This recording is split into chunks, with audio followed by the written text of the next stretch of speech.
The pen felt heavier than it should, a sliver of cheap plastic containing enough ink to sever a life. My life, or at least the life I'd been living for the past 5 years. From my perch on the wobbly stool in my third-floor walk-up in Greyhaven, New Jersey, the view was of brick walls and fire escapes weeping rust-colored tears. It was a fitting backdrop for the document spread across my small, scarred kitchen table: petition for dissolution of marriage, Greer, Adam C. versus Valen, Nora A. It sounded so clinical, so sterile, like a lab report for a failed experiment. Adam was a criminal attorney, a man who built his career on finding the clean lines in messy lives. He wore tailored suits that never wrinkled and a smile that never quite reached his eyes. To the world, he was pristine. In the quiet, carpeted tomb of our suburban home, he was a master of the slow chill, an architect of doubt. He could make you question the very ground beneath your feet with a single, perfectly calibrated phrase. Are you sure you remember it that way? Nora, you've been so emotional lately. My signature was the last thing needed. His was already there, a sharp, arrogant slash of black ink at the bottom of the page. I stared at the empty line beneath it. Nora A. Valen, soon to be just Nora Valen again. The A stood for Anne, after my grandmother, a woman who knew the weight of her own name. I'd lost that weight somewhere along the way. The scratch of the ballpoint pen against the thick, creamy paper was a grating sound, like metal scraping against tooth enamel. I pressed down hard, carving my name back into existence. Each curve and line was a reclamation. With the final flourish of then, a shudder went through me, not of sorrow, but of a deep, cellular release, like a muscle unclenching after a 5-year cramp.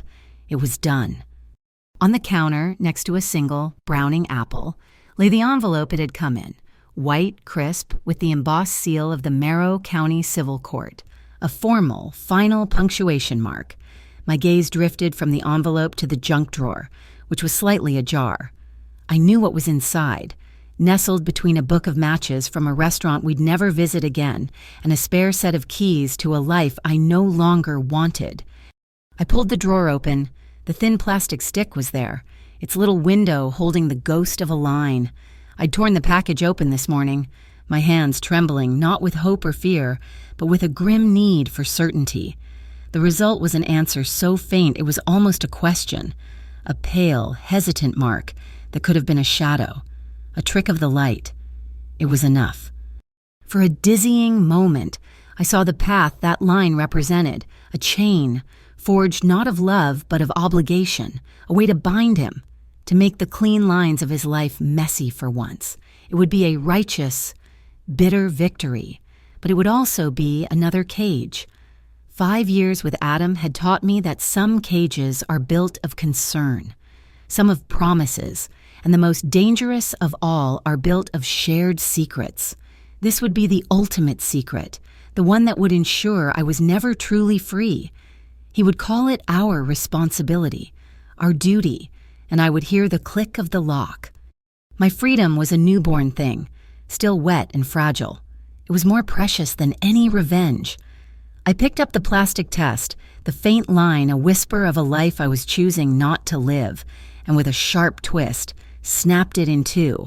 Then I tore the pieces apart, shredding the plastic and the small strip of paper inside until it was nothing but a pile of white confetti in the palm of my hand. This wasn't about him. This was about me, about choosing safety and sanity after years of being told my own mind was an unreliable narrator. I washed the pieces down the sink and watched them disappear into the gurgling darkness of the drain. My phone felt cold in my hand. I dialed my cousin's number. Rhea Calder worked as an accountant for some faceless entity called the North Atlantic Commerce Bureau. She lived in a world of spreadsheets and verifiable data, a world I envied. She answered on the second ring. "Well, it's done," I said, my voice raspy. I signed. There was a pause on the other end, filled only with the faint, rhythmic click of a keyboard. Rhea wasn't one for platitudes. "Good," she said finally. "Now get out of that apartment before you suffocate. Go to the undertrack market. Buy something useless. Get air in your lungs. The line went dead. That was Rhea. Practical, prescriptive, and probably right. The undertrack was a chaotic slash of light and sound carved into the space beneath the abandoned elevated train line. The air was thick with the smells of fried dough, damp concrete, and cheap perfume. Neon signs, their paint peeling like sunburnt skin, flickered erratically, casting the crowds in shades of electric blue and feverish pink. A tinny synth track bled from a dozen different speakers, creating a disorienting, low-budget symphony. It was the perfect place to feel anonymous. I wore an old black wool dress, shapeless and soft from years of wear. It wasn't an act of seduction, it was an act of remembrance, a reminder that the body underneath was mine, that its curves and edges belonged to me and me alone, around my neck. I'd fastened the one thing I still trusted implicitly, my grandmother's halcyon stopwatch pendant. It was silver. Its face yellowed with age, its hands frozen at 11:57. It didn't tell time. It held it, a fixed point in a spinning world. The bare skin on my left ring finger felt strange, vulnerable. A man with a cheap leather jacket and stale beer on his breath noticed it immediately. He saw the pale, untanned circle of skin where my wedding band used to be and took it as an invitation. Lost something, he slurred, leaning a little too close. I didn't answer. I just melted back into the river of people. My heart thumping a dull, annoyed rhythm, I ducked into the alcove of a stall selling salted lemonade in tall, sweating glasses. The vendor, a woman with tired eyes and a kind smile, handed me one without a word. The mix of sharp citrus and salt was a shock to my system. I took a long drink, the cold liquid burning a trail down my throat, and realized I'd forgotten what it felt like to be properly intoxicated by anything other than Adam's carefully constructed reality. "I told you to get air, not get hit on." Rhea appeared at my elbow, a plastic cup of her own in hand. She looked, as always, like she was on her way to a very serious meeting, even here. Her blazer was sharp, her expression sharper. "He saw the ghost of the ring," I said, shrugging. "Let him. Ghosts can't hurt you." She took a sip of her drink, her eyes scanning the crowd. Then she reached into her pocket and pulled something out. It was a small, black card, the size of a business card, but made of a heavy, matte plastic. It was completely blank. No name, no logo, no number. She pressed it into my palm. My fingers closed around its cool, smooth edges. "The Vesper Room," she said, her voice low. "Dock 12. You need to learn how to say no in the safety of amber light." I stared at the black rectangle. It felt heavy, dense with unspoken meaning. What is this? Rhea. It's a place, a quiet place, for people who need to have conversations without being overheard. She looked me straight in the eye. "You've spent 5 years saying yes when you meant no. Go there, order a drink, and when someone talks to you, practice." I almost gave it back. A deep, primal instinct screamed that the card felt unclean, that the place it represented was tangled in something I didn't want to touch. Dock 12 was the old part of town, the part of the waterfront that polite society had forgotten. But I didn't give it back. I slipped it into the pocket of my dress. After 5 years of being trapped in the role of the good, supportive wife, of having my choices subtly curated for me, this small, dangerous-feeling card was a door I hadn't been shown. It was an escape hatch, even if only a psychological one. I held on to it. Back in the quiet of my apartment, the air was still and cold. The first thing I did was go to my jewelry box, a simple wooden thing Adam had called charming in a tone that meant cheap. I took out my wedding band, a simple, elegant platinum ring. It had felt like a shackle for so long. I dropped it into the box and closed the lid. The click was soft, but it echoed in the silence like a gunshot. As I stood there, a sudden gust of wind rattled the window pane. It swept through the thin curtains, carrying the cold, damp smell of the Mersey River and the promise of a storm. The city lights flickered for a moment, and a chill that had nothing to do with the weather snaked down my spine. It was a premonition, a signal from the world that the calm wouldn't last. I looked at my reflection in the dark glass of the window. A woman I barely recognized stood there, her face pale, her eyes wide. I whispered a vow to her, to myself, a new contract, written on the air. From now on, no one signs for my life but me. That night, before I fell into a restless sleep, I found an old notebook and a pen. On the first clean page, under the faint blue lines, I wrote just 7 words, a final confirmation to myself that the day had been real, that the signature was binding, that the future was, for the first time in a long time, unwritten. Divorce is final. Tomorrow. I'll take a deep breath. 5 years. It turns out that's how long it takes to wash a man out of your system. It takes 5 years. 3,000 miles of asphalt and a complete submersion into a new life. The Nora Valin who designed sterile, minimalist living rooms for people with more money than taste was gone. She'd been shed somewhere in the Nevada desert, left behind at a gas station alongside an empty coffee cup and a box of memories I no longer needed to carry. I was a salvage diver now, working freelance out of Arclight Bay, California. The contracts came from insurance companies trying to verify claims and, more often, from yacht owners who'd had unfortunate accidents they'd rather not explain on an official form. Life was no longer smooth and carpeted. It was choppy, unpredictable, and entirely my own. My home was a converted loft above the Blue Lantern boatyard. It was one big room that smelled perpetually of salt, diesel, and the turpentine and cedar scent of boat building. My mornings started with black coffee and the screech of gulls. My evenings ended with the rhythmic hiss of a compressor and the clang of metal on metal from the yard below. It was a loud, messy, tangible life. I loved it.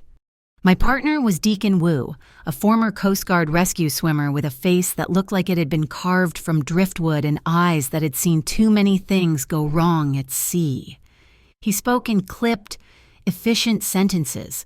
We had 2 rules: never dive alone, and never ask about the past. We measured our trust in PSC and water depth, and that was enough. On a Tuesday night, the fog rolling in thick and heavy off the Pacific, a courier from a company called Horizon Express delivered a package. It was a padded envelope, surprisingly heavy, with no return address. Just my name, Nora Valin, printed in stark block letters. Inside was a single action camera, the kind you mount on a helmet, and a folded piece of paper. The note was typed, "If you're the woman who dared to tear up a result, you'll dare to open this video." A cold shock, sharp and electric, went through me. The words were a key. Unlocking a room in my memory, I kept bolted shut. The cheap apartment in Greyhaven, the snapped piece of plastic. An act of private desperation and self-preservation that no one in the world could possibly know about. Deacon was cleaning a regulator at our shared workbench, his movements precise. "Junk mail?" he asked without looking up. "I don't know what it is," I said, my voice tight. I plugged the camera's memory card into my laptop. My hands felt unsteady. The file was a single MP4. I clicked play. The footage was chaotic, shot from a low, unstable angle. Darkness, the roar of wind and crashing waves. It was clearly filmed on the deck of a boat in a violent storm. The camera panned wildly, catching glimpses of slick, dark water and rain lashing across the lens. Then the view tilted down. 2 men were struggling with a heavy, dark object near the railing, a mid-sized safe. As a massive wave crashed over the side, they lost their grip. The safe slid across the deck, hit the railing with a sickening crunch of metal on fiberglass, and tipped over the edge into the churning black water. The camera operator rushed to the side, pointing the lens down into the sea. The safe was a dark shape sinking fast, for just a second, before it was swallowed by the depths. The boat's deck lights caught a small, stenciled symbol on its side. It was a stylized flower, a morning glory, its trumpet-like bloom rendered in what looked like faded white paint. The video ended. My breath caught in my throat. The morning glory. I scrambled for the small lockbox where I kept my important documents. At the very bottom, beneath my birth certificate and the deed to my truck, was the small, black, featureless card Rhea had given me 5 years ago. I'd never thrown it away. I hadn't known why, until now. I ran my thumb over its smooth, matte surface. In the right light, if you tilted it just so, you could see the faintest ghost of an image pressed into the plastic. It was a morning glory. "What is it?" Deacon's voice cut through my thoughts. I replayed the last few seconds of the video, freezing the frame on the symbol, a job. I pulled up the maritime charts for Arclight Bay on my second monitor. The video file had metadata, GPS coordinates. It went down in the outer channel, deep but manageable. Deacon came over, wiping his hands on a rag. He looked from the symbol on the screen to the coordinates. Anonymous client, cryptic note. Dropping a safe in a storm, smells bad. Nora, smells like the kind of trouble that doesn't just end when you surface. "I know," I said, already plotting the dive profile, "but I have to know who sent this, and why." He just nodded slowly, his expression grim, depth and pressure, then nothing else. 3,000 miles away, in a walnut-paneled office overlooking the gray, choppy waters of Northport's industrial harbor, Silas Caravello did not look at the view. His attention was on the secure phone that had just vibrated, once, on the polished surface of his desk. He picked it up. There was no caller ID. There never was on this line. "Speak." His voice was calm, a low baritone that held a natural, unforced authority. The voice on the other end was female and distorted by software into a robotic, toneless rasp. The package was delivered. The safe that went overboard from the Astor Links in Arclight Bay contains a copy of the Briar Ledger. Silas felt a familiar tightening in his chest, the cold grip of a past that refused to stay buried. The Briar Ledger, a ghost story, a myth whispered among the old guard, a detailed accounting of every transaction, every shipment, and every sin his father's organization had committed for 2 decades. "The ledger could destroy your empire, Mr. Caravello," the robotic voice continued, "or it could cleanse it of the bloodstains your father left behind. The choice depends on who opens it.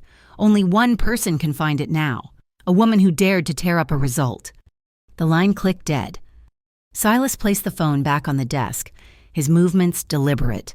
He swiveled in his leather chair to face the terminal behind him. He typed a few commands into a proprietary system his people called the Vesper Risk Prism. It was a powerful analytical tool that cross-referenced data streams, looking for patterns the human eye would miss. He entered the key phrases Arclight Bay, Astor Links, and the strange, poetic line, "woman who dared to tear up a result."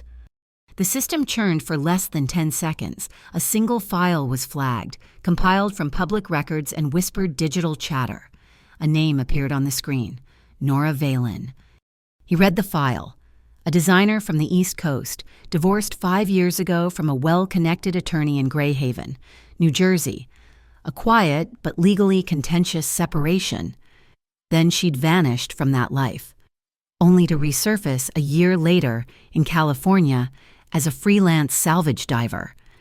The prism highlighted the keywords from the court records Adam Greer had accused her of being emotionally unstable and prone to making rash, destructive decisions for attention, standard tactics for a lawyer in a bitter divorce. But buried in the sealed testimony was a mention of a suspected pregnancy she had allegedly terminated without discussion. A result, torn up. It was a long shot, but it was the only shot he had. Silas needed that ledger. 10 years ago, a brutal internal purge had consolidated his father's power, a series of violent events that had left a stain on the Caravello name that even he couldn't wash away. He was suspected of orchestrating it. The ledger, he believed, held the proof that he hadn't. It contained the names of the true architects, the ones who had manipulated his father. It was his only path to legitimacy, his only chance to pivot Caravello Holdings from a shadowy syndicate into the clean, global logistics firm he envisioned. But this was delicate. Sending his own men in heavy-handed would draw too much attention. The bay would be crawling with federal agents before they even got their feet wet. It required a softer touch. If this Nora Valen was the key, he had to get to her first. He had to be the one to turn the lock. He picked up another phone, this one a direct line to his second-in-command, Cassio. Book me a flight to San Francisco and a suite at the Tidebone Hotel in Arclight Bay, indefinite stay. Business, Cassio asked. Maritime acquisitions. Silas replied smoothly. I'm going fishing. At the same moment, Silas was booking his flight. Rhea Calder stared at a different screen, this one in a sterile, government-issue cubicle in Washington, D.C. She was no longer just an accountant. She was a senior financial investigator for the Interstate Integrity Commission, the IIC. An alert had just flashed in the corner of her monitor, flagged from an encrypted tip line. The keywords were what caught her eye. Briar Ledger, Vesper Syndicate, Arclight Bay. Her team had been trying to get a handle on the Vesper Syndicate for years. They were ghosts, a logistics and shipping empire that was rumored to have its hands in everything that moved on the eastern seaboard, but they were insulated by layers of legitimate business fronts. The ledger was their holy grail, the one piece of evidence that could untangle the entire web. She ran a cross-reference search, linking the location to known associates and assets in the area. The system spat out a handful of shell corporations, offshore bank accounts, and one name, a single improbable name linked to a private investigator's report from 5 years ago, filed during a background check. Her heart skipped a beat. On the screen, blinking under the IIC's stark institutional font, was the name of her cousin. Nora Valen. The Pacific at night is a different beast. It's not the cheerful, sun-drenched expanse of the daytime. It's a cold, black universe that swallows light and sound. The water clamped around my body, the pressure a constant, heavy hand on the back of my neck, down here. The only sounds were the slow, rhythmic hiss of my own breathing through the regulator and the frantic drumming of my heart. I followed the coordinates from the video's metadata, my dive light cutting a nervous, trembling cone through the murky darkness. Deacon was up top in the Triton, our small, battered workboat, my lifeline, a thin, strong rope snaked up to him, my only physical connection to the world of air and noise. On the pier a quarter-mile away, a taco truck was still serving a few late-night stragglers. The faint, tinny strains of a ranchera ballad drifted over the water, a surreal soundtrack to my descent into the cold, silent depths. And then I saw it. It was resting on a sandy patch between two rocky outcrops, looking smaller and more mundane than I'd expected, a dark metal box, already being colonized by the sea. I ran a gloved hand over its surface, feeling the rough texture of marine growth beginning to take hold. The stenciled morning glory was still visible, a pale ghost in the beam of my light. I checked the handle and the combination dial. The dial was frozen solid with grit and impact damage. There would be no cracking this open on the spot. I signaled to Deacon with 3 sharp tugs on the line. Objective found. He tugged back twice. Acknowledged. I was attaching the harness to the safe when a new sound cut through the water. A low, throbbing hum. It wasn't the distant chug of a freighter in the shipping lanes. This was close. Too close. I killed my light and pressed myself into the shadow of a large rock formation. Above me, a dark shape blotted out the faint starlight filtering down from the surface. A motorboat, running without lights. My blood went cold. They weren't just watching, they were actively searching. A small, dark object dropped from the boat and sank slowly, dangling from a thin wire. It looked like a fishing lure. It wasn't. A low-frequency pulse hit me, a wave of pure sound that vibrated through my bones. It didn't hurt, not in the sharp way a blow would. It was worse. My equilibrium vanished, the world tilted and spun, my ears filled with a high-pitched, disorienting whine. Nausea rose in my throat. It was a sonic stunner, a way to incapacitate a diver without leaving a mark. I squeezed my eyes shut, fighting the vertigo, my gloved hands gripping the rock to keep from floating away. Helpless. The pulse stopped. In the ringing silence of my own head, I knew they would be waiting for me to surface, dazed and vulnerable. My original plan, a slow, careful lift, was garbage. I had to change the game. My fingers, clumsy from the sonic blast, fumbled for the knife strapped to my calf. With a saw-like motion, I sliced through my own lifeline to the Triton. I was untethered, a ghost. I pulled the compressed air canister from my lift bag, clipped it to the safe's harness, and cracked the valve. A torrent of bubbles exploded upwards, a silver curtain in the darkness. The bag inflated with a deep whoomp, a balloon of bright yellow nylon straining to reach the sky. The safe, freed from the ocean floor, began its rapid, uncontrolled ascent. I wouldn't be with it. It was the prize, and I was just the delivery service. I grabbed a small, waterproof buoy from my belt, its reflector a brilliant turquoise, and clipped it to the harness as it floated past, a beacon. Let them follow the beacon.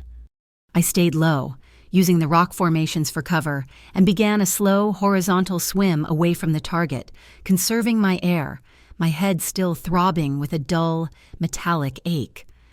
When I finally surfaced, it was 100 yards from where I went in, behind the rotting pylons of the old cannery pier. The dark motorboat was circling the newly surfaced yellow lift bag, their searchlights now on, cutting white scars across the black water. Deacon had already pulled the Triton away, a smart move. No sense in him getting caught in the net. I clung to a pylon, catching my breath, the cold night air a balm on my face, and that's when I saw him. He wasn't on the boat. He was on the main pier, standing under a lamp that couldn't decide if it wanted to cast a yellow light or a gray one. He wore a dark leather jacket that seemed to absorb the weak light around it. He wasn't looking at the boat or the commotion on the water. He was looking directly at me. He couldn't possibly see me in the deep shadows of the pier, but I felt his gaze like a change in water pressure. It was unnervingly calm, impossibly focused. His eyes were like a depth gauge, not loud, not threatening, just accurate, measuring, assessing. I slipped back into the water and swam, silent and low, towards the boatyard.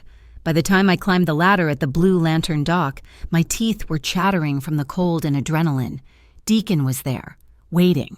"You cut the line," he stated, handing me a thick towel. "We had company." I looked back across the water. The mystery man was gone from his spot under the light.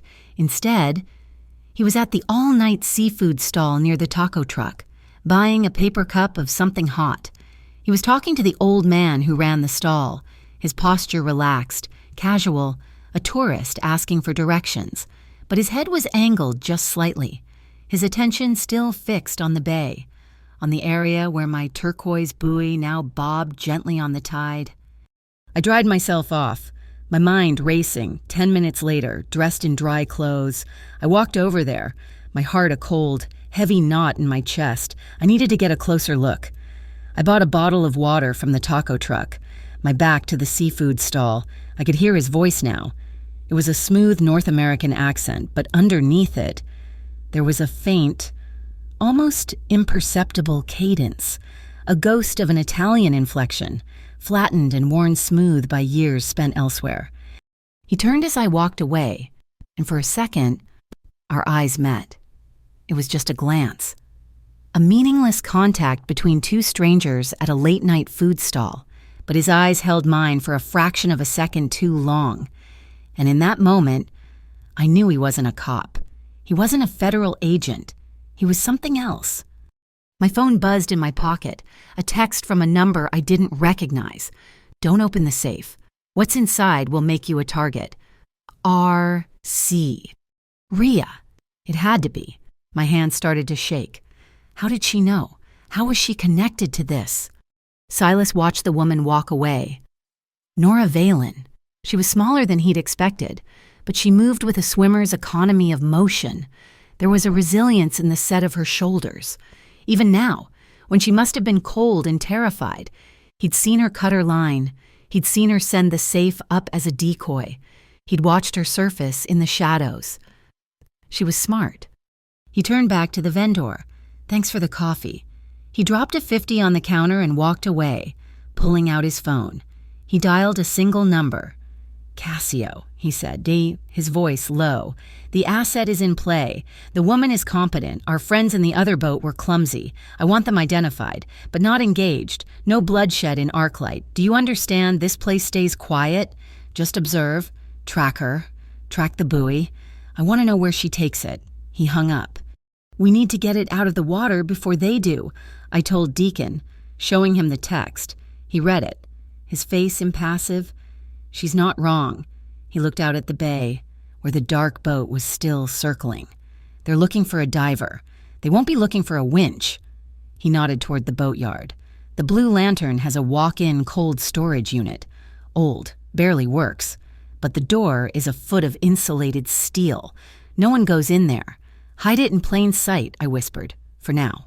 I nodded, my mind a chaotic whirl of a black card, a phantom Italian accent, and a warning from a cousin 3,000 miles away. The hunt was on, and I was no longer just the retriever. I was the prey. That night, I didn't sleep. I drifted in a state of hyper-aware exhaustion, and when I finally slipped under, I dreamed. I was standing on a beach in a storm, the wind whipping my hair across my face. Pages were swirling around me, ripped from a book, the ink running in the salty spray. I was trying to catch them, to read them, but they were always just out of my grasp, and I could hear a sound. Over the roar of the sea and the wind, it was the sound of tearing paper, not the sharp snap of plastic, but the soft, fibrous rip of a turning page, of a story being irrevocably changed. In his room at the Tidebone Hotel, Silas Caravello opened a small, leather-bound notebook. He wrote his first entry on Nora Valen, his penmanship neat and precise. She chose freedom when the price was uncertainty. He wrote, "That means she'll choose the truth when she's cornered." In her office at the IIC, Rhea Calder hit a wall, a literal, bureaucratic wall. Her request for surveillance assets in Arclight Bay had been denied. More than denied. It had been flagged and buried. A notification popped up on her screen. Jurisdiction on all financial inquiries related to Vesper Syndicate activities had been transferred, effective immediately, to a different agency, an agency she'd never heard of, the Bureau of Tactical Revenues. There was no director listed, no contact number, just a seal. She smelled a rat, a very powerful, well-placed rat. Out on the bay, the tide was turning, the dark motorboat had finally gone, Deacon's workboat was gone, the taco truck was gone. All that was left was the vast, silent darkness of the water, and in the middle of it, bobbing under the cold, indifferent stars, was a single point of turquoise light, a beacon, a target, a promise, a threat, and all the unseen eyes in the night were pointed directly at it. The cold hit me first. Not the clean, biting cold of a winter morning, but a dead, damp chill that clung to the air in the Blue Lantern storage locker. It was the cold of a morgue. The safe sat in the middle of the concrete floor, a block of dark iron slick with condensation. It smelled of brine and rust, the ghosts of its time on the ocean floor. Deacon and I gripped it on either side, our knuckles white. He gave me a sharp nod, and we heaved. The dead weight was a shock, a solid anchor of trouble in our hands. We muscled it onto a heavy-duty dolly and rolled it through the sleeping boatyard, our footsteps echoing off the hulls of dry dock ships. Our ride was a beat-up refrigerated truck Deacon used for hauling bait, anonymous, functional, perfect. We slid the safe into the chilled, empty cargo bay, the metal door closing with a heavy, final-sounding thud. The plan was simple. Move it to a more secure, long-term hiding place Deacon knew about in the hills. The execution was anything but... I was 3 blocks from the waterfront, heading up the Bay Road, when I saw it. 2 pinpricks of light in my rearview mirror, closing too fast. They resolved into the blunt, aggressive grille of a black SUV. It had no markings, but its windows were tinted to an impenetrable, menacing black. It wasn't a casual tail. It was a predator. "We've got a friend," I said, my voice tight. Deacon just grunted, his eyes fixed on the passenger side mirror. "He's not friendly." They stayed on us, a constant, looming presence. I took a sharp right, then a left. Testing, they mirrored every move perfectly. They were professionals.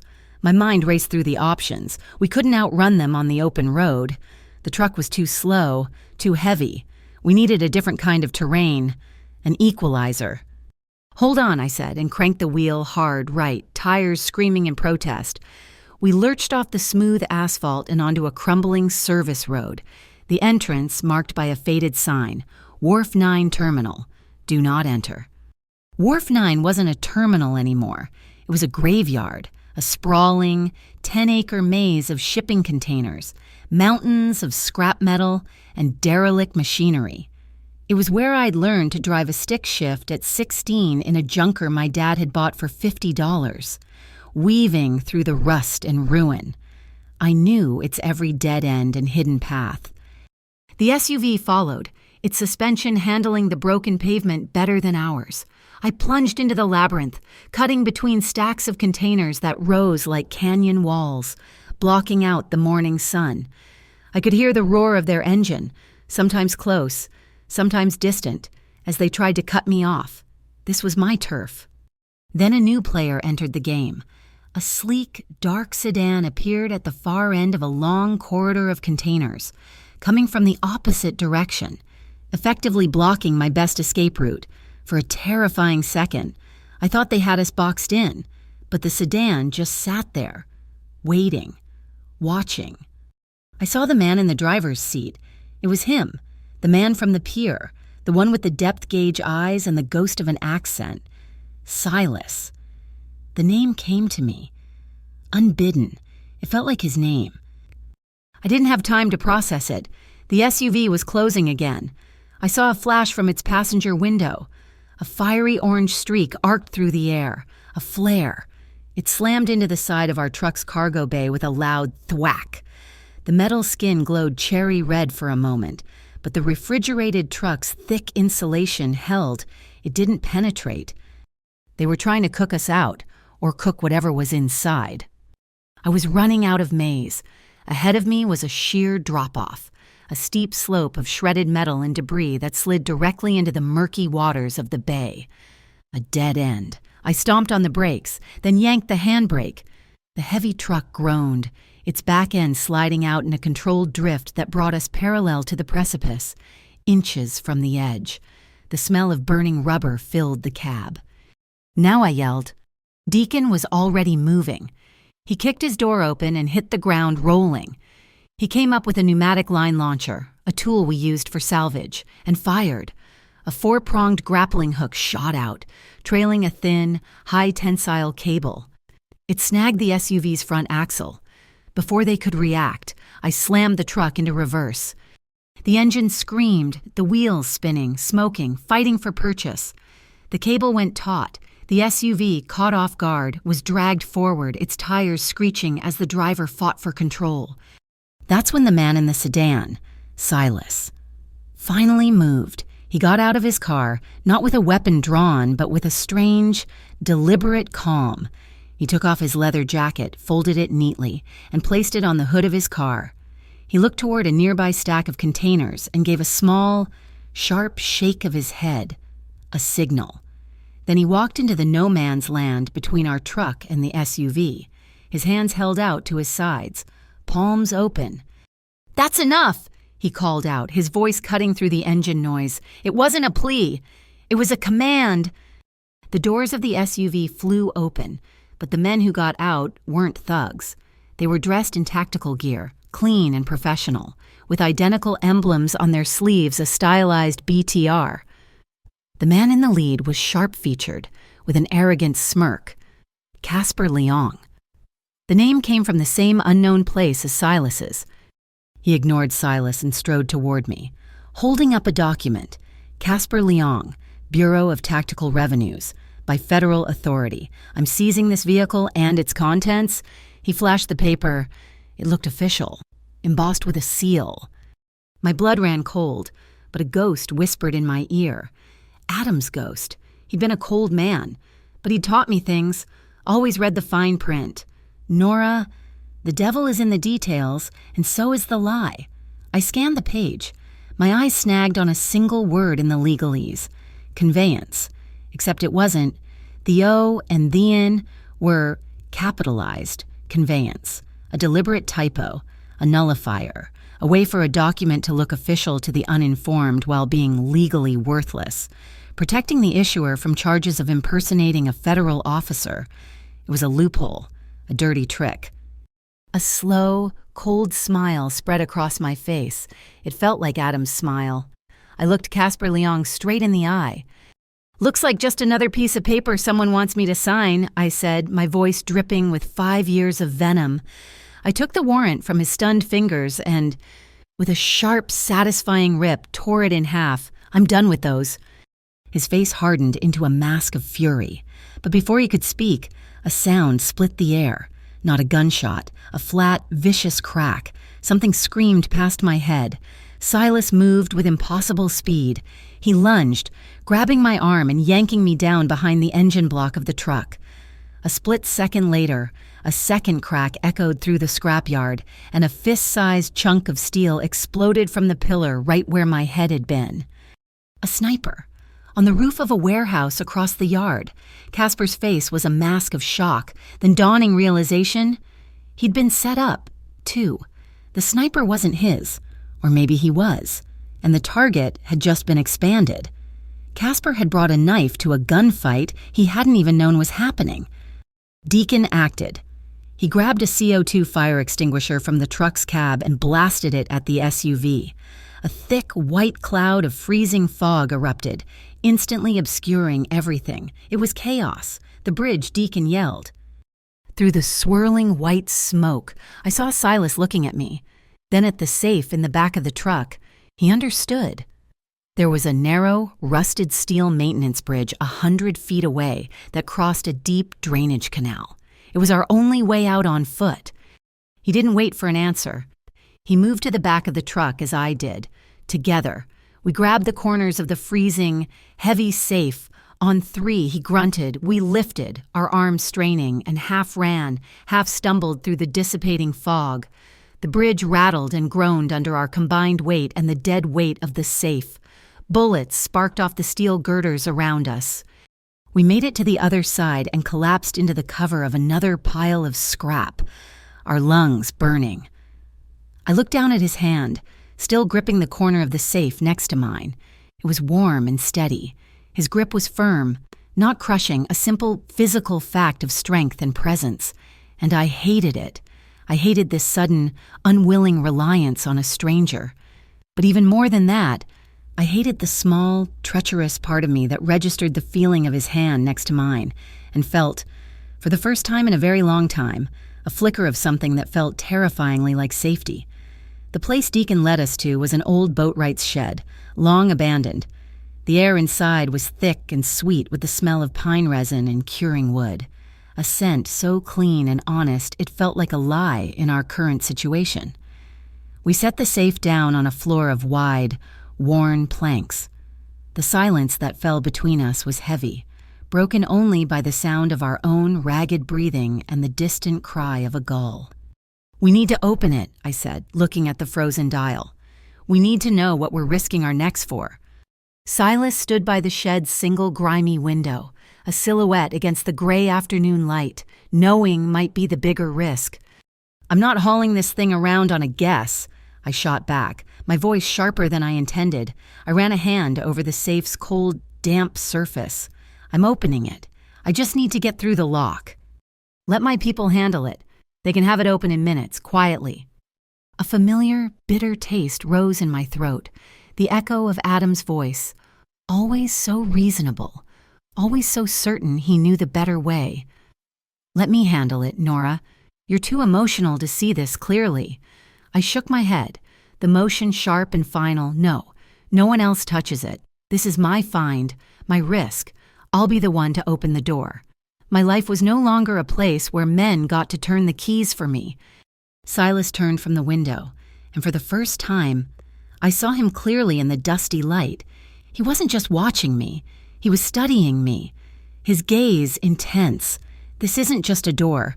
Nora, if this is what I think it is, it's a tomb or a throne. He took a step closer, his voice dropping. There's a reason people are willing to use military-grade hardware to find it. The safe might contain something called the Breyer Ledger. It's a complete record of my father's business. Bank codes, shipping routes, offshore accounts, and a list. A list of names connected to events I was blamed for. Names of men I need to hold accountable to clean the slate, to make my organization legitimate. He said it so plainly, as if he were discussing a quarterly report, an organization. He made it sound so clean, so corporate. I knew it wasn't, yet there was something in his eyes, not regret, but a deep, weary resolve. He wasn't just a predator. He was a man trapped in his own cage, looking for a key. As he spoke, I noticed it, a stiffness in the way he held his left shoulder. He kept his arm close to his side, a subtle, almost imperceptible tension in his posture. When he had pulled me away from the sniper's bullet, he had twisted, shielding my body with his own. The impact hadn't been direct, but the ricochet of steel fragments must have hit him. "You're hurt," I said. "It wasn't a question." He glanced at his shoulder as if just remembering the injury. "It's nothing." "Let me see." I moved toward him, my hands automatically going into a mode I hadn't used in years, the quiet, focused calm of fixing what was broken. He didn't protest. He just watched me, his gaze unwavering, as I gently eased the fabric of his shirt away from his shoulder. A dark, ugly bruise was already blooming across his skin. A violent purple and blue map of the impact. A few small, bloody cuts wept through the discoloration. He had taken the hit that was meant for me. The shed had a small, forgotten first aid kit mounted on the wall. I found antiseptic wipes and a roll of gauze. The space between us shrank as I worked, until I could feel the heat radiating from his skin and hear the soft, controlled sound of his breathing. The world narrowed to the task at hand, cleaning the wounds, applying the bandage. My fingers were steady, but I was acutely aware of the hard muscle under his skin, of the faint scent of leather and something else, something uniquely his. I was touching him, and it was a choice. Every movement was deliberate, slow. This moment, I decided, would have the speed of my own choosing. When I finished, my hand lingered on his shoulder for a beat too long. He didn't move. Neither of us spoke. I could feel his pulse, a steady, strong rhythm beneath my palm. I looked up and met his eyes. The air grew thick, charged with everything we weren't saying. The chaos of the scrapyard, the shared weight of the safe, the silent acknowledgement of the debt I now owed him. Slowly, I let my other hand come up, not to touch his face, but to rest on his chest, right over his heart. It was a barricade and an invitation all at once, a way to keep him at a distance while feeling the very engine of him. I could feel his heartbeat quicken slightly under my palm. This was my pace, my control. He leaned in, his movement so gradual it was almost imperceptible. He was giving me every possible chance to pull away. When his lips finally met mine, it was impossibly gentle. It wasn't a kiss of passion or demand, but one of profound, quiet questioning. It was a request for access, an ask for permission. I didn't pull away. I answered his question by softening, by allowing the contact. His hand came up to gently cup my jaw, his thumb stroking my skin, a silent conversation passing between us. It wasn't a conquest. It was a treaty. I was the one who broke it, pulling back just enough to see his eyes. The connection was still there, a live wire humming between us. But the world outside this shed, the world of guns and lies, was rushing back in. I had to know. This couldn't just be a moment out of time. It had to be anchored to the truth. "If you open that safe," I asked, my voice barely a whisper, "and the truth inside doesn't save you, if it doesn't clear your name, would you still want it?" He didn't hesitate. His eyes were dark and serious, holding a depth I was only just beginning to understand. "I want the truth," he said, his voice raw with conviction, "even if it burns me down." And I believed him. A sharp, sudden knock on the shed door shattered the spell. We sprang apart. Nora Deacon's voice was low and urgent from the other side. We have a problem. The BTR isn't just looking anymore. They're setting up a perimeter. They've got a port-wide containment order. Nothing gets in or out. My mind snapped back into focus. They were closing the net. We couldn't stay here. And we couldn't move the safe by land. We go back to the water, I said, thinking fast. It's the one place they won't expect. The old ferry terminal. Underneath, the support arches are a maze. Arch number 3 has a backflow, a natural siphon. The current pulls things in and holds them there. I can stash the safe. Secure it where no one will find it unless they know exactly where to look. Silas was already processing it, his mind shifting from the intimacy of our moment to the cold, hard lines of strategy. He nodded once. A diversion. He reached into his pocket and pulled out a folding knife. It was beautiful, the handle inlaid with dark, polished wood. He pressed a small button, and the blade snapped open with a soft, lethal click. Engraved on the silver bolster was a single, "Perfect Morning Glory. It's called Cantarella," he said. "Offering it to me, handle first, in case you have to cut away." I looked from the blade to his eyes. The double meaning hung in the air between us. Cutting a line, cutting a tie, cutting myself free. I took the knife. Its weight was balanced, perfect in my hand. A small, sad smile touched my lips. "I've cut away before," I said. He nodded, a flicker of understanding in his eyes. "I know. I'll need an hour," I said, already planning the dive, maybe more. "There's a place," he said. "The Vesper Room, on Mast Alley behind Dock 12. No sign on the door. Be there at 3 in the morning. Use the back entrance." The Vesper Room, Ria's black card, the Morning Glory. The pieces clicked into place with a horrifying, exhilarating clarity. He was Vesper. I just nodded, tucking the knife into my belt. There was nothing else to say. We had a plan and a rendezvous. The chill in the archives of the Arclight Maritime Museum was a different kind of cold from the ocean. It was a dry, sterile cold that smelled of brittle paper and preservation chemicals. Ria stood between 2 massive, rolling shelves of nautical charts, a ghost from my past wearing a much better suit. The years had sharpened her, honing the soft edges of her face into a series of determined, professional angles. "This is bigger than your divorce. Nora," she said, her voice a low, clipped whisper that didn't carry in the dead air. She spread a printout on a metal table between us. It was a flow chart of corporate ownership, a web of lies on a single sheet of paper. This company, Argent Petrels Limited, is a shell. It's a ghost ship, a name on paper that does nothing but move money. We followed the wire transfers. They all lead to one place, Bastion State Bank. My eyes traced the lines, the arrows pointing from one anonymous box to the next. It was a language I didn't speak, but I could feel the malice in its grammar. "And the Bureau of Tactical Revenues?" I asked. "Casper Leong." A humorless smile touched Ria's lips. "The BTR is Casper's private army. Funded by the bank, he's their dirty little secret. The man they call when a debt needs collecting and they don't want to get their hands messy. Our intel suggests he's been using them to run his own side deals, creating a ledger of his own. He doesn't just want the Breyer ledger to give to his bosses. He wants it to erase his own name from the pages, to wipe his own blood debt clean before they decide he's a liability." I leaned against the cold steel of a shelf, the enormity of it settling over me. I had pulled a single loose thread, and now an entire criminal tapestry was unraveling at my feet. "Why tell me this, Ria? Why meet me in a freezer full of maps?"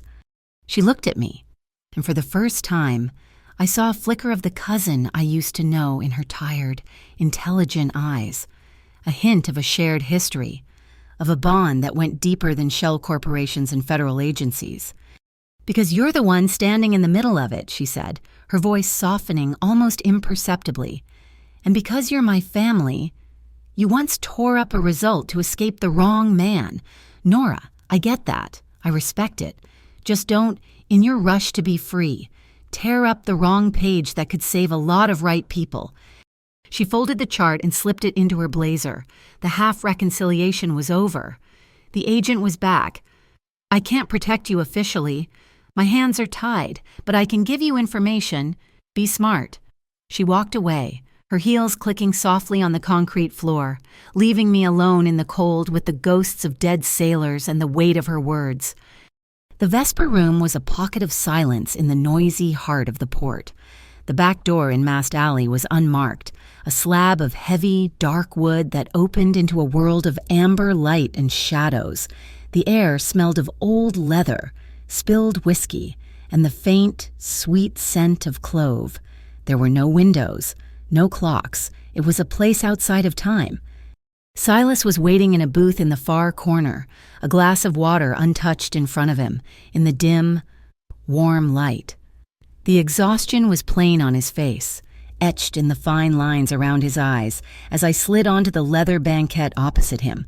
His second in command, a man with the scarred, watchful face of a hawk, gave a slight nod and melted back into the shadows by the bar. We were alone. "Your cousin is a formidable woman," Silas said, his voice a low rumble. He had already pieced it together. Of course he had. "She thinks you're the wrong man, too," I replied, my voice cool. "Maybe I am, and he didn't deny it. He just held my gaze. But I'm the only man who can end this. My father, Alessio Caravello, built an empire on shadows and fear. But he had a line. 10 years ago, a group of financiers, the men behind Bastion State Bank, wanted to use his shipping lanes for their own. Much dirtier work. Casper Leong was their enforcer even then. My father refused their deal. He was killed in a boating accident a month later. The official story is that I consolidated power by removing my father's loyalists in the purge that followed. The truth is, the purge was orchestrated by Leong and his backers to eliminate anyone who knew about their offer. The Briar Ledger proves it. It contains my father's notes on their proposal. It will prove Vesper had nothing to do with those killings. He paused, a muscle tightening in his jaw. "Cassio, my man at the bar, he just found a tracking chip on a legitimate shipment of medical supplies from one of my warehouses. The signal traces back to a vehicle parked 2 blocks from my hotel. There's a rat in my house, working for the bank, for Leong. They're boxing me in from all sides." I listened, absorbing the details, the betrayals, the history written in blood. He was laying his entire world bare for me, not as a confession, but as a statement of fact, a balance sheet of his own. "You want to turn a crime syndicate into a legitimate company," I said, just like that. "Not just like that," he corrected softly. "Painfully, slowly. By cutting out the rot, I want to build a real port authority, a logistics network that protects the people who work here instead of preying on them." The image of a long-ago dive flashed in my mind, unbidden. A call about a submerged fishing boat. It wasn't fishing tackle I'd found in the flooded hold. It was people, men and women who had paid their life savings to be smuggled across the sea, only to be abandoned and sunk when a patrol boat got too close. I remembered surfacing, the taste of salt and bile in my mouth. I remembered the dust of dried salt on their still eyelids, like the sweat of the dead. "I've pulled bodies out of this bay. Silas," I said, my voice thick with the memory. "People who were nothing more than a number on a shipping manifest. They were written off as collateral damage on some balance sheet that men like Casper Leong and Bastion State Bank used to justify their profits. I hate that kind of math." He didn't look away. He didn't flinch. He just watched me, his dark eyes filled with a deep, quiet understanding. In that moment, the space between us wasn't about Vesper or the IIC or the violence that clung to his name. It was about 2 people who had seen the ugly truth of the world from different sides of the same dirty water and had both come away hating it. Trust and attraction are a dangerous cocktail. He leaned forward slightly, and the carefully constructed space between us collapsed. His chest brushed against mine, a fleeting, electric contact. I didn't pull back. I could hear his heartbeat, a steady, strong rhythm that faltered for just a second, a slight arrhythmia caused by the pain in his shoulder. Without thinking, I reached up and gently touched his face. my thumb tracing the line of his jaw. Then I leaned in and rested my forehead against his. I closed my eyes. The world went away. There was only the warmth of his skin, the soft sound of his breathing, and the solid, reassuring presence of him. This was a truth my body understood better than my mind. He was dangerous. Yes. But here, in this pocket of silence, he felt like the only safe harbor in the storm. His hand came up and covered mine, which was still resting on his chest. He didn't pull it away. He didn't trap it there. He just held it, his fingers lacing through mine, a silent gesture of support. I squeezed his hand gently, a response, a signature. This was our contract, written without paper or ink. We would see this through, together. A discreet buzz from the phone I'd left on the table broke the spell. It was a text from Deacon. Package is secure in Arch 3. Siphons holding it tight. Signal is live. Only we know the frequency. I showed the screen to Silas. He nodded, a weight lifting from his shoulders. At least one thing had gone right. But then my phone buzzed again. This time it was Rhea. BTR just got a statewide warrant, full tactical. Casper's hitting every known Vesper asset at dawn. He's not looking for the safe anymore. He's coming for you. Dawn. We had hours. Silas stood up, his face grim. The commander back in control. I can get you out of the city. There's a storm drain tunnel that runs from the old cannery to the highway. Bypasses all the port checkpoints. Cassio can take you. You'll be gone before they even know you're missing. He was offering me an escape, the same choice I had made 5 years ago, to run, to save myself and leave the mess behind. I looked at him, at this complicated, dangerous man who wanted to build something clean from the wreckage of his father's legacy. I thought of Rhea's words, about not tearing up the wrong page. I thought of the bodies in the water. I was done running. I was done letting other people sign for my life, and I was done letting them tear it up. Either. I stood up to face him, my decision as solid and clear as a piece of sea glass. No, I said, my voice quiet but unshakable. We go together. 4:12 a.m. The time blinked on the small digital clock behind the bar, a silent, damning number. In the Vesper room's timeless amber glow, it felt like a betrayal. That's when the world ended. It didn't start with a bang, but with a sudden, absolute darkness.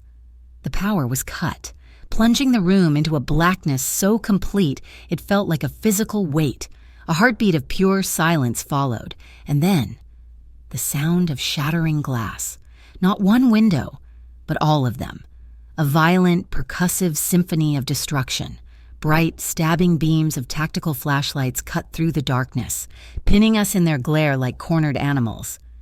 A voice, amplified and distorted by a bullhorn, blasted through the broken windows. This is the Bureau of Tactical Revenues. We have a federal warrant. Exit with your hands in the air. Hand over the document. It was Casper Leong. Beside him, silhouetted in the doorway, stood another man in a suit, holding a briefcase like a shield. Evan Root, the fake prosecutor, the official face of the lie. Before I could even process the shock, Silas moved. He reached under the table and his hand came back with a small, flat, black device. He pressed a button on its side. A faint, high-pitched whine filled the air for a single second, and then nothing. Wraith fog is active, he said, his voice a calm, anchoring presence in the chaos. They have no communications for 180 seconds. Go, now. Rhea and Deacon were already on their feet, their faces grim masks in the strobing flashlight beams. The roof, I said, pointing toward a service ladder I'd spotted earlier behind the bar. There's a salt warehouse 2 buildings down. We can get across. We moved as one unit, a desperate, cobbled-together team. Cassio and his men were already engaging the BTR agents flooding into the room, not with weapons, but with disorientation. I saw the blinding flash of a stun grenade, heard the choked coughs as a cloud of fine pepper powder filled the front of the room. They weren't fighting to win. They were fighting for seconds on the clock. The ladder was cold and slick in my hands. Rhea went first, then Deacon, then me. The air on the roof was sharp and cold, tasting of salt and impending rain. The warehouse roof was 30 feet away, across a chasm of dark alleyway. Deacon was already there. Having shimmied across a thick bundle of utility cables, he secured a line and sent the harness sliding back. Rhea clipped in and went, a dark shape against the pre-dawn sky.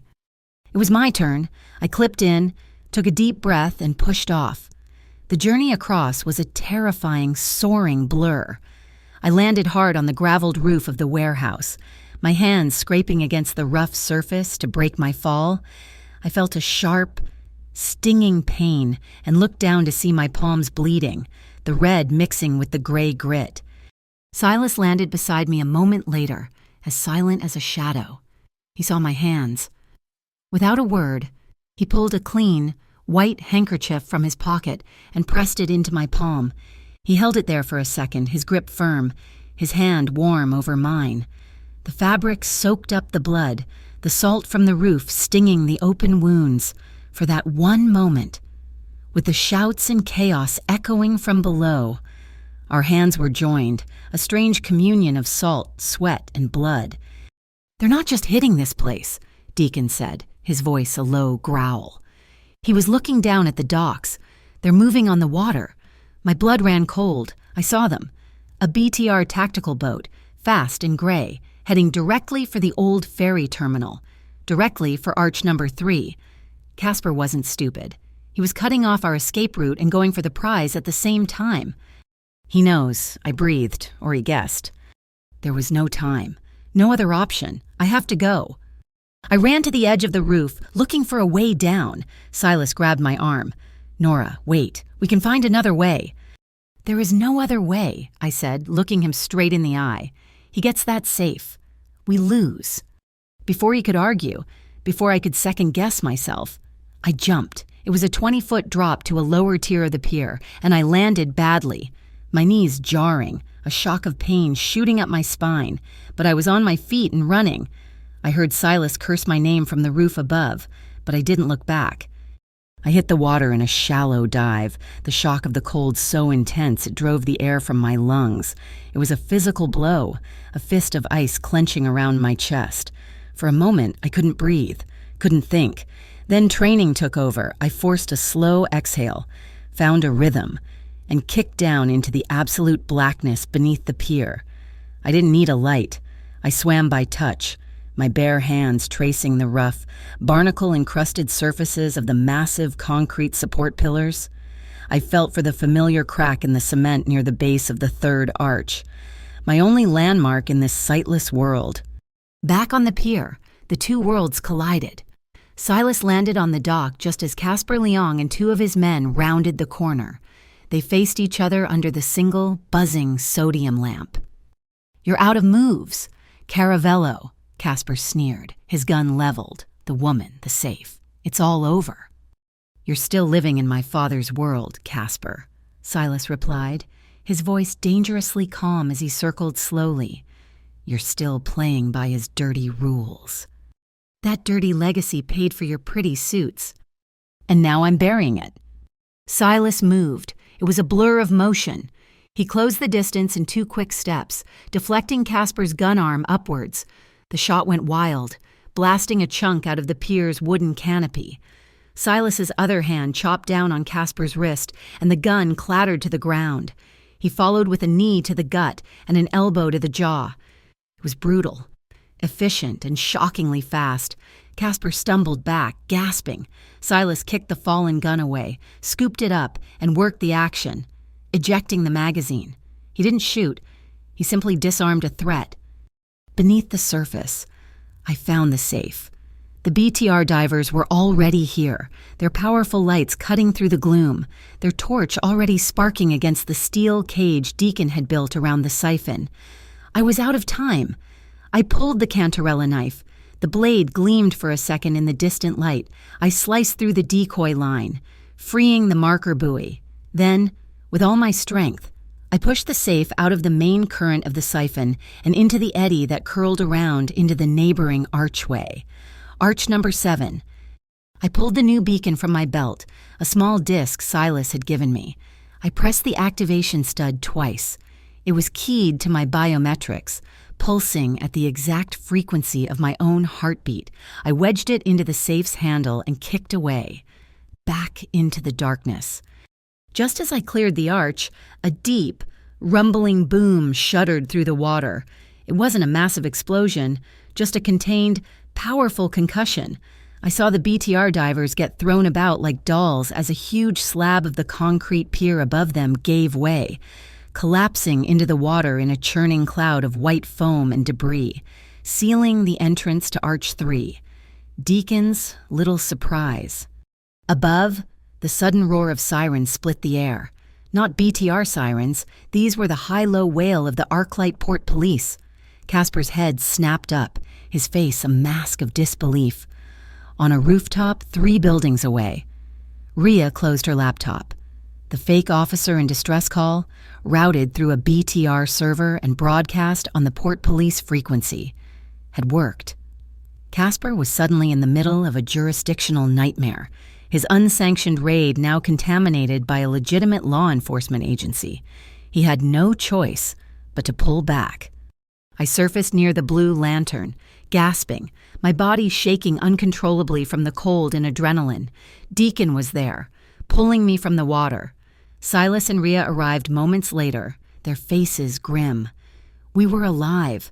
We had the safe. We had won the battle. We regrouped in the dark, quiet workshop, the smell of sawdust and turpentine, a welcome relief from the acrid salt and cordite of the docks. "Everyone's out," Silas said into his own comms unit, a small, discreet earpiece, rendezvous at the secondary point. He paused, listening. A frown creased his forehead. He tapped the earpiece. "Cassio report." Silence. He tried again. "Cassio, what's your status? Acknowledge." The silence that answered was heavier, more final than any explosion. It was the sound of a voice that should have been there, and wasn't. Silas's face went pale under the single bare bulb of the workshop. The mole in his house had a name, and now he had Cassio. The quiet in the Blue Lantern workshop was louder than the earlier gunfire. It was a vacuum, a void where Cassio's voice should have been. Silas stood frozen, his hand still on his earpiece, a statue of dawning horror.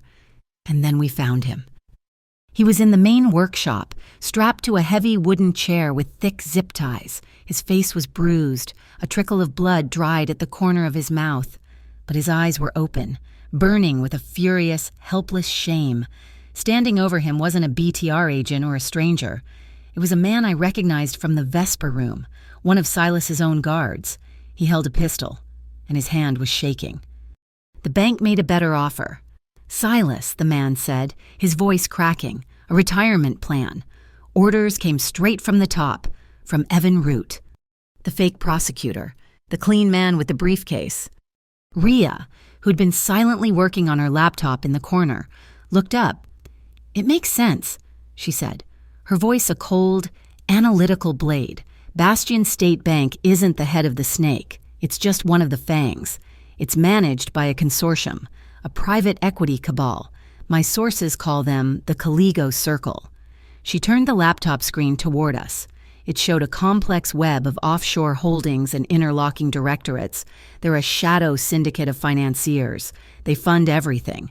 They backed your father, Silas, and when he wouldn't play ball, they created and funded the BTR as a competitor, a check on his power. They've been playing both sides for a decade, controlling the entire West Coast shipping game. They don't care who wins, as long as they own the board. All eyes turned back to Cassio. This wasn't just a simple betrayal for money. It was something deeper. Why? Cassio Silas's voice was hollow, stripped of all authority, leaving only the raw pain of a man stabbed in the back by his own brother. Cassio's glare shifted from his captor to Silas. "You went soft," he rasped, his voice rough. "All this talk of a legitimacy, cleaning the slate. What do you think this business is? You think you can wash it clean and there will still be a place for men like me? The bankers, the lawyers, they'll run it all. We were wolves. Silas, you wanted to turn us into sheepdogs." I saw it then. In the desperation in his eyes, it wasn't greed, it was fear. The profound, terrifying fear of being made obsolete.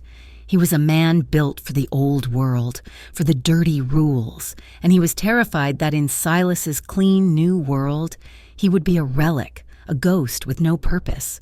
He hadn't betrayed Silas for a paycheck. He'd done it to stop the clock, to keep the world he understood from vanishing. Silas stared at Cassio, a long, silent moment passing between them. The traitorous guard tensed, his gun wavering between Silas and his prisoner. Then Silas did something I never expected. He walked forward past the gun and knelt in front of Cassio. He pulled the cantarella knife from his belt. My knife. I realized with a jolt and with two quick, precise movements, sliced through the zip ties on Cassio's wrists. He stood up and stepped back, leaving Cassio free but surrounded. You have a choice. Old friend, Silas said, his voice regaining its quiet strength. Stay. Take the risk with me, that there's a place for wolves in the new world, or walk out that door and go live with the bankers. Take your retirement plan. Cassio rubbed his wrists, his eyes darting from Silas to the traitor, then to the gun the man still held. Slowly, deliberately. He reached inside his own jacket and pulled out his pistol. The tension in the room became unbearable, a physical pressure on my chest. He turned the gun, not toward Silas, but toward the guard who had tied him up. He held it there for a long, agonizing second.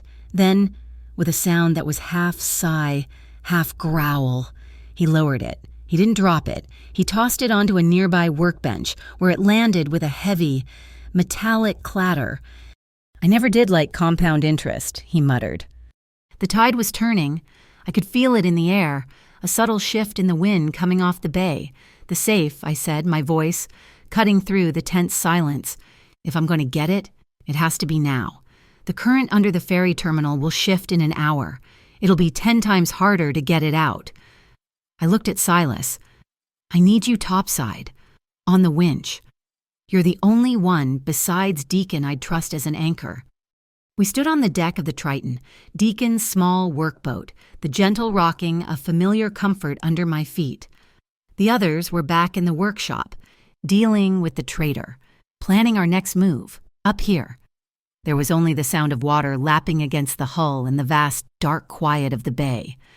My biggest fear, I said, looking out at the dark water, not at him, isn't the BTR. It's not getting shot at or being trapped underwater.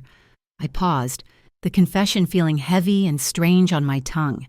It's having to trust someone again, really trust them. With my life. He was silent for a long time.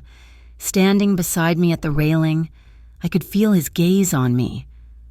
Mine, he said finally, his voice a low murmur that was almost lost in the breeze, is trusting too little and dying alone. The simple, stark honesty of it hit me harder than any bullet. We were the same.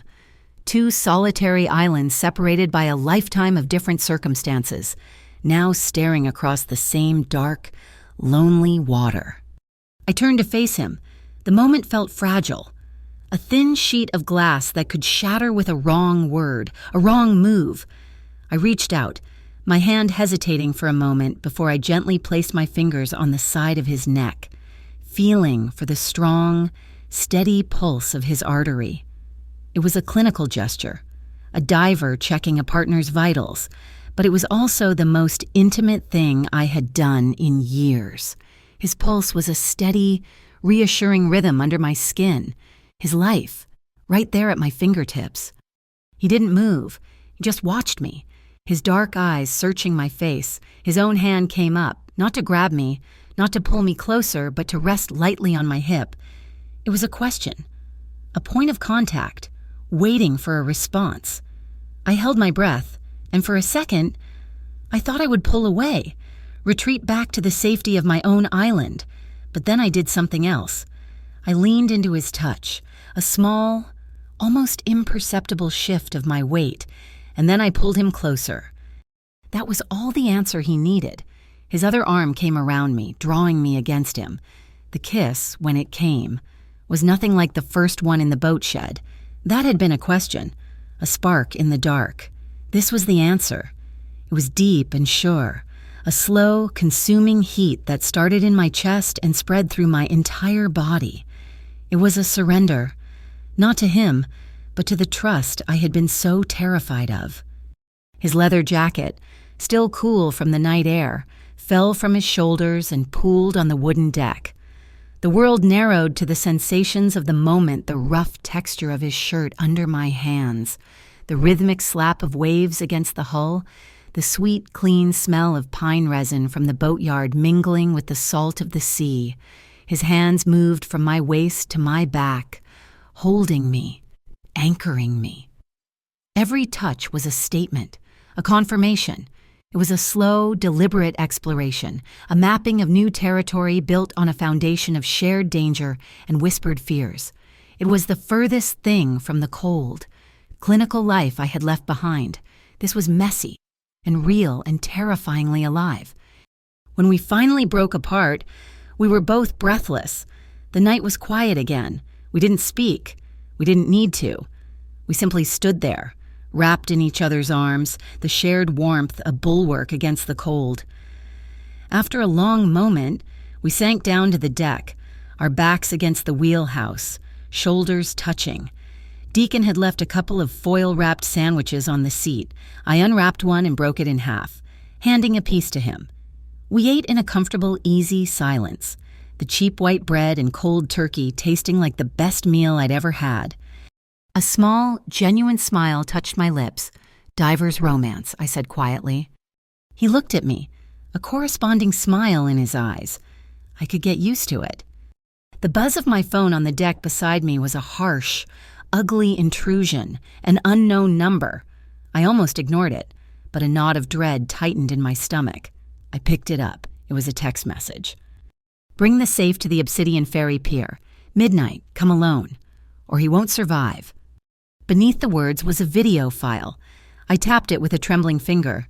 The video was short, shaky, and poorly lit. It showed Deacon, his hands bound, a strip of duct tape over his mouth. He was being held in what looked like a storage container. One of Casper's men stepped into the frame, held up a hand, and the video ended. I felt the blood drain from my face. Silas saw my expression and was instantly alert. I showed him the phone. I watched his hand resting on his knee, slowly clench into a white-knuckled fist. The brief peace, the fragile warmth we had built was shattered. They hadn't just declared war. They had taken my family. My decision was instant, forged in a cold, white-hot rage. I looked from the phone to Silas, my gaze hard and clear. "We end it there," I said, my voice devoid of any fear, any hesitation. For good. The rage that had flared up in me at the sight of Deacon's captured face didn't burn out. It cooled, hardening into something dense and sharp, a tool I could use. We didn't have time for fear or doubt. We had a deadline, written in the language of a threat against my family. The workshop at the Blue Lantern, which had felt like a sanctuary just an hour before, became a command center. The air, thick with the smell of sawdust, was now electric with the frantic, focused energy of a plan coming together. Rhea was the architect. She stood over a workbench, her usual cool demeanor supercharged with a high-voltage intensity. "They're expecting a handover on the pier," she said, her fingers flying across her laptop keyboard. "So, we'll give them one. Deacon has an old, busted safe in the back of his truck. Same model as the Ledger's. We fill it with scrap metal to match the weight, but we add something else."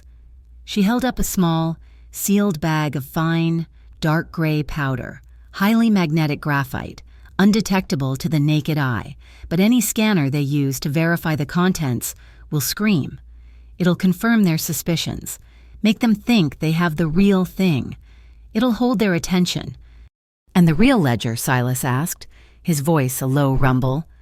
Rhea looked at me. "The real ledger goes where they'll never look. You're a diver, Nora. Your gear is your life. No one questions a diver's equipment. The plan was elegant in its simplicity. We would dismantle one of my spare oxygen tanks, a smaller pony bottle, and nestle the real prize, the slim, titanium tube containing the ledger inside, surrounded by sound-dampening foam. To anyone else, it would be just another piece of life-saving equipment hanging from my harness. The perfect deception.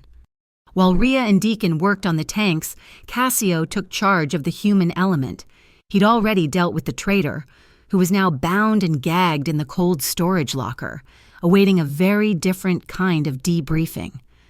Cassio gathered the handful of men who hadn't been compromised, the ones whose loyalty had been tested by fire and found true.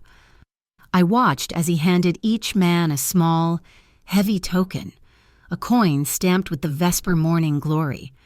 "Look at it," he commanded, his voice rough but clear. "Memorize it." He then held up his own. "Now turn it over." On the back of his was a tiny, almost invisible maker's mark, a sequence of 7 small scratches next to the stem of the flower. "Anyone who approaches you tonight claiming to be one of us won't have this mark. If they don't have the scratches, they are not your brother. You know what to do." It was a simple, brutal, and effective test. The house was being cleaned.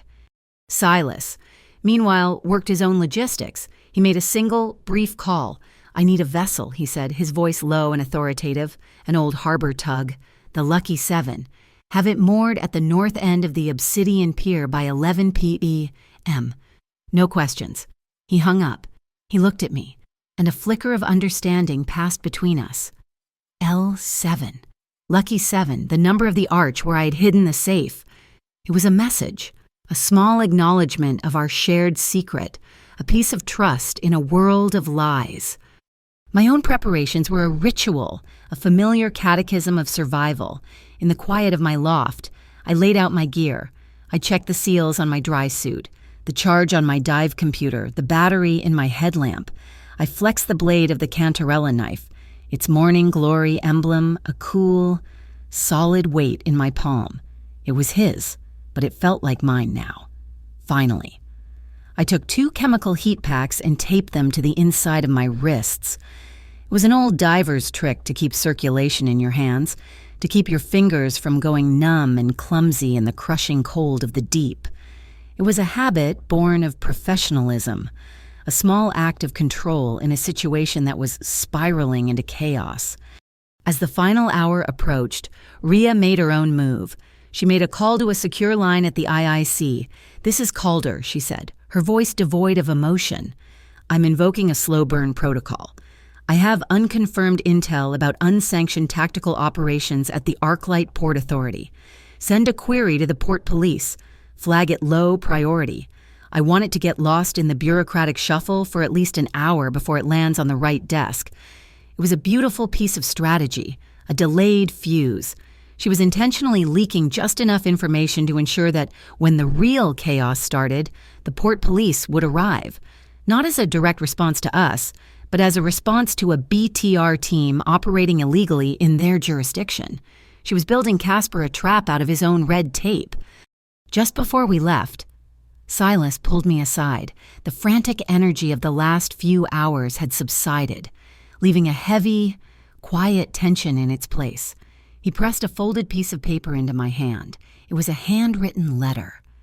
"If I fall tonight," he said, his voice so low I could barely hear it, "get this to my younger brother, Lorenzo. The contact information is inside. Tell him.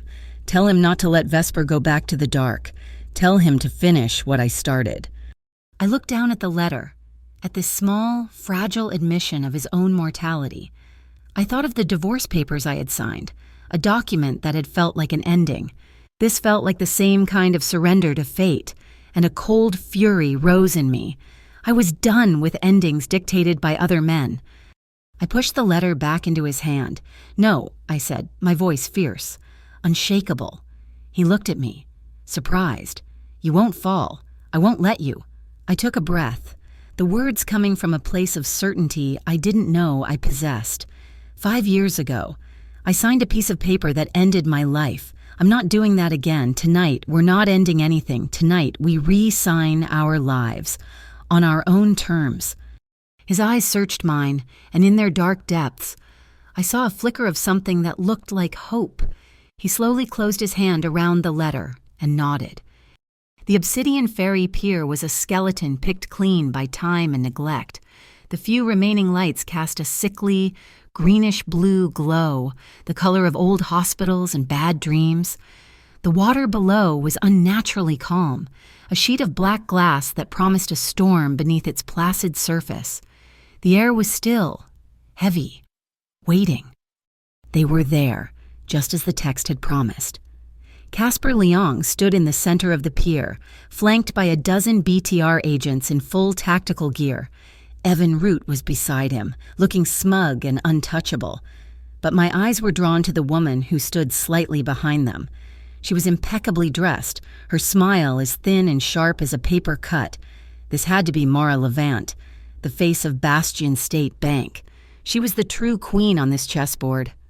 "Mr. Caravello," she said, her voice smooth and pleasant, a sound that made the hairs on my arms stand up. "Let's dispense with the theatrics, the ledger for the lives of your people. A simple transaction." Silas stepped forward, playing his part. "My man is valuable," he said, his voice a low drawl. "Buying time. I need proof of life, a confirmation that he's unharmed." It was the signal. While all eyes were on Silas and Mora, I slipped away into the shadows at the edge of the pier. High above, on the rusted superstructure of the old ferry terminal, a small, dark shape moved. It was Rhea, a miniature camera in her hand. She was planting our witness, the unblinking eye that would broadcast the truth to the world when the time was right. I reached the edge of the pier, my gear heavy on my back, the modified pony bottle containing the real ledger a cold, heavy weight against my side. I looked at the black water. My heart was a steady, heavy drum in my chest. This was it, the final plunge. As if on cue, a sharp, distinct vibration pulsed against my wrist. My dive watch, the preset alarm. It was midnight. It was time. I slipped into the black water without a sound, a ghost returning to its element. The world above, the sickly lights, the tense voices, the weight of a life in the balance vanished, replaced by the cold, silent press of the deep. This was my world, a place of pressure and instinct. I swam beneath the immense, rotting structure of the ferry terminal, a cathedral of rust and decay. Giant, seaweed-choked gears from the old loading mechanisms loomed out of the darkness like the bones of forgotten leviathans. I navigated them by memory and touch, my fingers tracing the familiar lines of decay.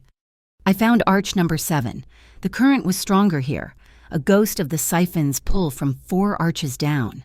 The safe was exactly where I'd left it, wedged securely in a concrete crevice, working quickly, my fingers already starting to feel the bite of the cold despite my gloves. I unclipped the modified pony bottle from my harness. The real work began. The container for the ledger wasn't locked with a key or a code. Silas had designed it with a kinetic lock, keyed to a specific rhythm. My rhythm. I placed my thumb on the release valve and tapped, a quiet, steady rhythm that matched the beat of my own heart. Tap, tap, tap, tap, tap. There was a soft, hydraulic hiss, and the end cap unlocked. I slid the slim, watertight titanium tube out, the Briar ledger. It felt impossibly heavy. On the pier, the fragile truce was breaking. I could feel the vibrations through the water, the dull thuds of a conflict beginning. Mara Levant gave a subtle, almost imperceptible nod to a man positioned on the far gantry, a sniper, Casper Leong, who'd been standing with the tense arrogance of a man in charge, saw it too. A flicker of cold. Dawning horror crossed his face as he finally understood. He wasn't a partner in this. He was a disposable tool, a loose end about to be tied off. He spun, his own pistol coming up, aimed directly at Mara. "You won't kill me after you have the book," he snarled, his voice a desperate rasp. Mara's paper-thin smile didn't waver. "Oh, Casper," she said, her voice laced with a chilling, genuine pity. "You know me so little." She raised her hand. "Fire on both of them. Leave no one." Chaos erupted. The BTR agents, loyal to Mara's money, turned their weapons not just on Silas's men, but on Casper's as well. The pier became a shooting gallery. Silas reacted instantly. He shoved Rhea, who had been documenting everything from the shadows, behind a stack of thick metal pallets. He activated the second Wraith Fog device, but this wasn't like the first one. This time, the smoke that billowed out was laced with a fine, aerosolized metallic dust, a glittering, almost invisible shimmer that clung to the BTR agent's tactical gear, a tag for the infrared cameras that Ria's slow telegram would eventually bring to the party. From the other end of the pier, Cassio opened up, not with lethal force, but with suppressive fire, his shot strategically hitting the metal girders above the sniper, sending a shower of sparks and rust down on him, ruining his aim. Silas used the diversion, moving low and fast through the glittering fog. He didn't go for a weapon, he went for Casper. He tackled him, not as an enemy but as a liability, pulling him out of the line of fire. They rolled across the wet concrete, a tangle of limbs. Silas came up on top, but instead of a finishing blow, he grabbed a thick mooring rope from a cleat and efficiently hogtied the stunned and disbelieving Casper. Beneath the surface, I was in my own fight. As I secured the ledger and began my ascent, a trailing piece of old fishing net, heavy and thick as a python, snagged on my tank valve. I was caught. I twisted, trying to pull free, but my movements only tightened the net's grip. Panic, cold and sharp, tried to rise in my throat, but I forced it down. I fumbled for the canarella, my numb fingers struggling to get a grip. The blade felt clumsy in my hand as I began to saw at the thick, stubborn ropes, my own air supply bubbling away, each silver sphere a ticking second off the clock. Suddenly, a powerful beam of a dive light cut through the darkness. A dark shape descended toward me. For a heart-stopping moment, I thought it was a BTR diver. But then I saw his face. Deacon. His eyes were wide with urgency behind his mask. He must have broken free. Of course he had. They had wanted him as a live hostage, a lure, and that had been their mistake. He didn't waste time. He produced a line with a clip and attached it to my harness. He gave me a sharp, upward jerk, and the emergency ascent began. We broke the surface right next to piling number 12, the designated false pier, 100 yards from the main firefight, above us, on the gantry. Ria saw us. She gave a sharp nod and hit a key on her laptop. The live stream went active. I ripped the regulator from my mouth. "My name is Nora Valen," I yelled, my voice raw, projecting across the water. I held up the titanium tube, and this is the Briar Ledger. With trembling, frozen fingers, I unsealed the tube and pulled out the slim, waterproof book. I opened it to a page I had marked in my mind from Silas's description. On this page, an entry dated October 10th, a wire transfer of $5 million from Bastion State Bank to a BTR holding account, described as security retainer. The authorization signature belongs to Evan Root. Mara Levant heard me. She saw the camera's small, red recording light blinking on the gantry above. She understood. The game wasn't just lost, it was being broadcast to the world. Her composure finally cracked. She screamed an order to a man on a small, fast boat idling nearby. Blow it all. The boat sped toward the base of the pier, a kamikaze run to destroy the evidence, to destroy us all. I saw the flash. Silas saw it too. He moved with a speed that seemed to defy physics, launching himself across the deck. He hit me a second before the shockwave did, his body a solid, living shield, wrapping around me, pulling me down, absorbing the brutal, concussive force of the blast. The world became a deafening roar and a wave of pressure that felt like it would tear me apart. We were thrown across the deck. The last thing I felt was his arms tightening around me, an unspoken, instinctive vow of protection that was louder than any explosion. And then, the sirens, dozens of them, the port police, the local news vans, the IIC tactical team Ria's delayed fuse had finally burned down. The pier was flooded with red and blue flashing lights, cutting through the swirling, glittering dust of the wraith fog, turning the chaotic scene into a surreal, sparkling snow globe of justice. Mara, her face a mask of pure fury, raised a small pistol she'd had hidden, aiming it at Silas's back as he lay over me. but before she could fire, a figure stumbled into her line of sight. Casper. He looked from Mara's face to Silas, who was still shielding me, and in that moment, he made his choice. He stood between her and Silas.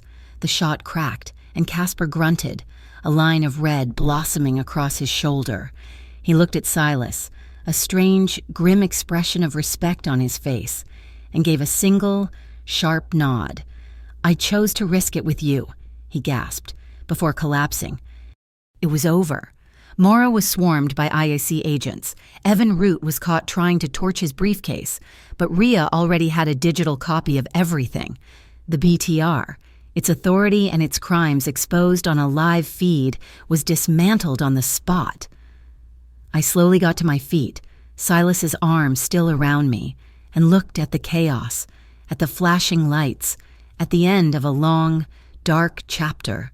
My voice, when I spoke, was quiet but clear, a final declaration for the whole world to hear. No one gets to sign for anyone else's life anymore. The weeks that followed were quiet. The Arclight Bay winds blew the last of the glittering dust out to sea, and a calm settled over the port.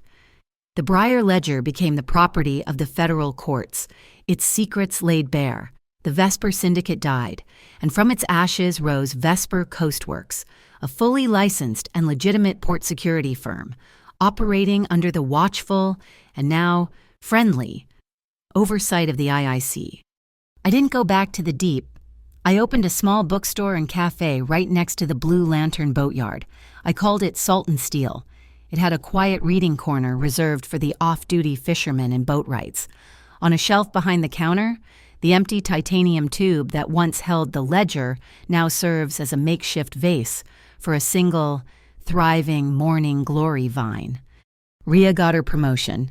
Deacon, now a local hero, started a free weekend class teaching rescue diving skills to the kids on the port, and Cassio, after serving a suspended sentence for his role in the affair, became the head of internal security for the new Vesper Coastworks. His fierce loyalty finally pointed in the right direction. One quiet evening, Silas and I stood on the shore, watching the tide roll in. The air was clean and salty. He reached out and gently touched his forehead to mine, a gesture that had become our language. His lips found mine, a slow, easy kiss that tasted of the sea. He pressed a small, silver key into my palm. It was intricately carved, shaped like a morning glory. "It's not to lock you in," he said, his voice a soft murmur against the sound of the waves. "It's to open anything you want." I looked from the key to his eyes, and I smiled. I laced my fingers through his, my hand closing around his in a grip that was both strong and sure. "From now on," I said, "we sign together, on our own blank page." Thank you so much for listening to this story. I'd love to know where in the world you're tuning in from, so please drop a comment below to say hello and share your thoughts. Don't forget to subscribe to my channel, Mafia Boss Stories, and if you enjoyed this journey, please like the video and hit that hype button to help more people discover it.